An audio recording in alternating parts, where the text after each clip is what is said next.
리딩 때 하이라이트 표시 기능이 있나요? 있습니다. 이거는 시험을 한번 보신 분들은 아시죠? 하이라이트를 할 수 있고 메모도 할 수 있어요. 하지만 메모할 때 한글이 안 써진다는 거. 그래서 쓰기 하실 때요, 그 라이팅 하실 때 개요 짜는 연습 하잖아요. 그때 개요도 영어로 짜는 연습을 하셔야 돼요. 그리고 뭐 1페이지 풀다가 2페이지, 3페이지, 4페이지 했다가 다시 1페이지로 페이지를 누를 수 있게 되어 있습니다. 맨 아래. 네, 그리고 페이지 탭처럼 이렇게 누를 수 있어서 빨리빨리 왔다 갔다 가능하고요. 하이라이트 가능하고 메모 가능합니다. 같은 시험장에서 같은 시간대에 같은 공간에서 시험 보면 다 똑같은 시험지냐 아니면 문제가 다르냐? 같은 시험지입니다. 같은 장소에서 동시에 본다. 그럼 각기 뭐 홀수형, 짝수형 이렇게 문제가 있는 게 아니고 같은 시험지입니다. 하지만 이제 같은 시험장에서 같은 날에 오전 타임 그 시험자가 있고 오후 타임 그룹이 있지 않습니까? 이 둘은 다릅니다. 같으면 유출이 되겠죠? 오전에 먼저 본 친구한테 문제를 들은 다음에 오후에 응시하는 그룹이 이득을 볼 수 있잖아요. 그래서 같은 날에 같은 시험장이라도 오후전, 오후의 시험지가 다르다. 스피킹 문제. 스피킹 문제는요, 시험관이 그때그때 정합니다. 그 날을 위한 스피킹 시험이 문제가 다 정해져 있는 게 아니라 매 들어올 때마다 스폰테니스하게 정해져요. 그런데 이게 보통 이제 학생처럼 보이면 맨 처음에 파트 1에서 work study 질문을 받을 가능성이 많습니다. 그 다음에 그거에 맞춰진 걸 질문을 해요. 그리고 또 하나의 팁은 파트 1에서 내가 질문에 답을 잘하고 좀 뭐랄까 내가 되게 고급스러운 영어를 잘 보여줬다. 그럼 이 사람은 심사관이 대략적으로 이렇게 구간을 파악합니다. 아, 이 사람은 6.0에서 7.0까지 받을 수 있는 사람. 이렇게 대충이라도 구간을 딱 정해놔요. 그 나는 4.5가 목표인 사람이에요. 단어만 말하거나 아니면 진짜 베이직한 센텐스만 말할 수 있거나 그럼 파트 2, 3에서도 그렇게 막 크리티컬하고 막 어려운 질문 안 줘요. 그래서 내가 어려운 질문을 받았다. 그러면 이 심사관이 나의 점수 구간을 높이까지 지금 열어놓은 상태구나. 내가 그래도 말하기 실력이 괜찮다고 봤구나 라고 긍정적으로 생각하시면 됩니다. 노베이스 고민 7.0 얼마 만에 가능한가요? 케바케 사바사이긴 한데 막막하네요. 노베이스 시작점에 따라 많이 다르지만요. 제 경험을 말해드리자면 시작점이 한 오버를 5.5이신 분들 노베이스라고 할 수 있을까요? 5.5를 5.5에서 오버를 7.0까지 1년 좀 안 되게 걸렸어요. 9개월, 10개월? 빡세게. 그치만 그 전부터 준비하시긴 했었습니다. 그러니까 저를 만난 건 9개월이에요.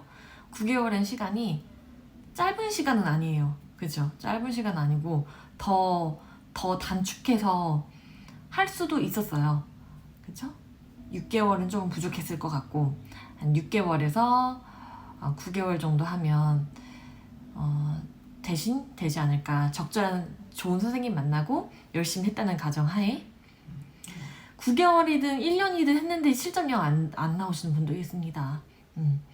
그러니까 이거는 케바케고 일단 시작해보세요. 이거를 고민할 시간에 일단 시험을 봐보시거나 아니면 인강을 들으셔서 공부를 시작해보시거나 자신의 점수가 지금 몇 점인지가 인지하는 게 중요하고 또 얼마나 걸릴까 이 시간에 많은 그 고민을 하시기보다는 내가 지금 오버를 몇 점인데 몇 점을 올리기 위해서 어떻게 해야 될까? 어떻게 하는 공부 방법이 가장 최고로 효과가 많고 효율적일까? 이거에 고민하시기 바랍니다.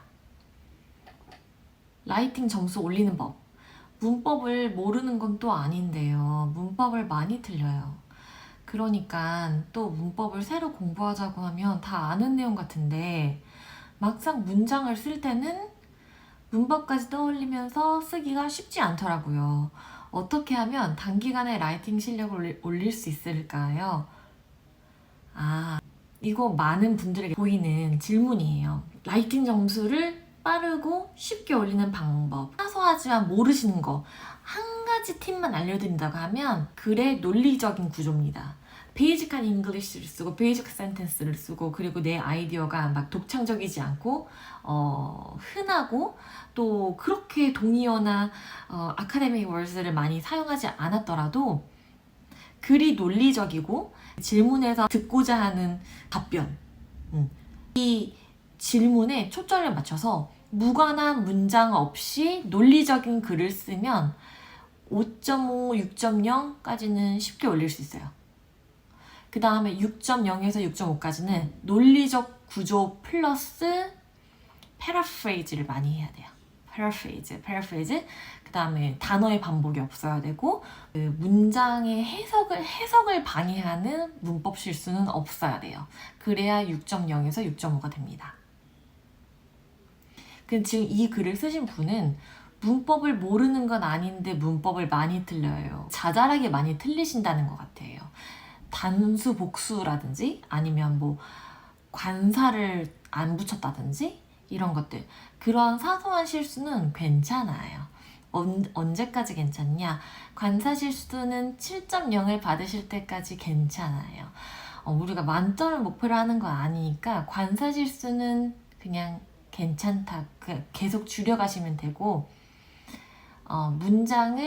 베이직한 문장을 컴플렉스 센텐스로 혹은 더 명료하게 쓰려고 노력해보세요.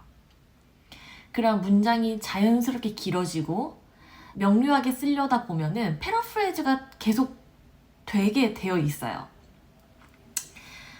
라이팅 글자 수 카운트는 오늘 첫 시험 보면서 갑자기 라이팅 글자 수가 띄어쓰기 포함인지 순수 글자만 포함인지 당연히 띄어쓰기 안 포함이죠.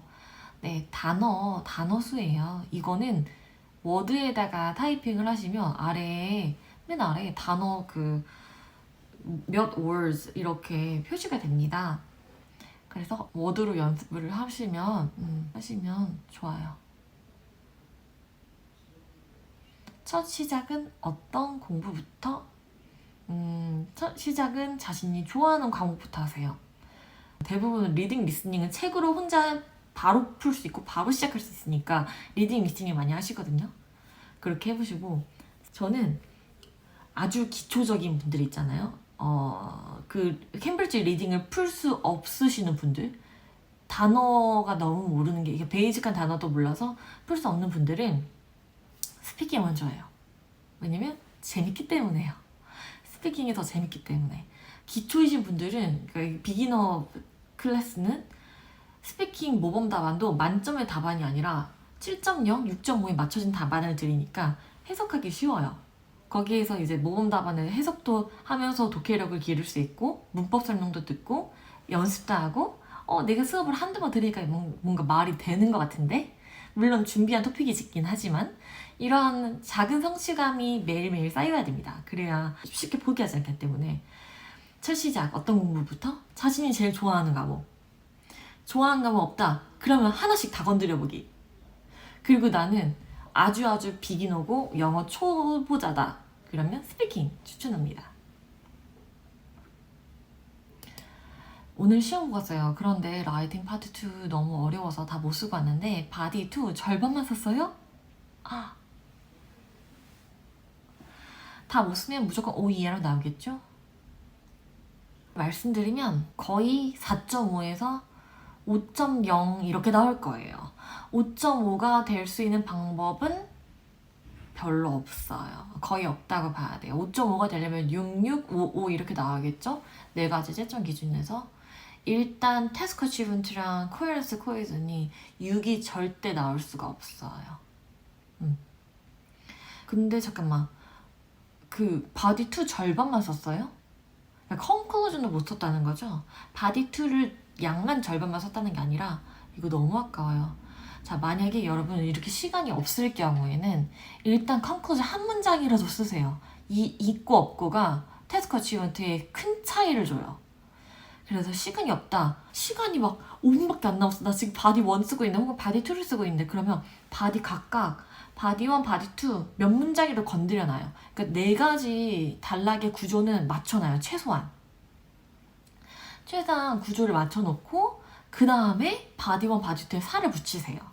그리고 인트로덕션과 컨클루전은 두 문장만 써도 많이 크게 감점 안 되니까 일단 네 가지 단락은 다 맞춰 놓으세요. 네 가지를 만들어 놓고 그 다음에 살을 붙이세요. 그리고 태스크 1을 먼저 시작할까요? 태스크 2를 먼저 시작할까요? 이것도 질문이 많아요.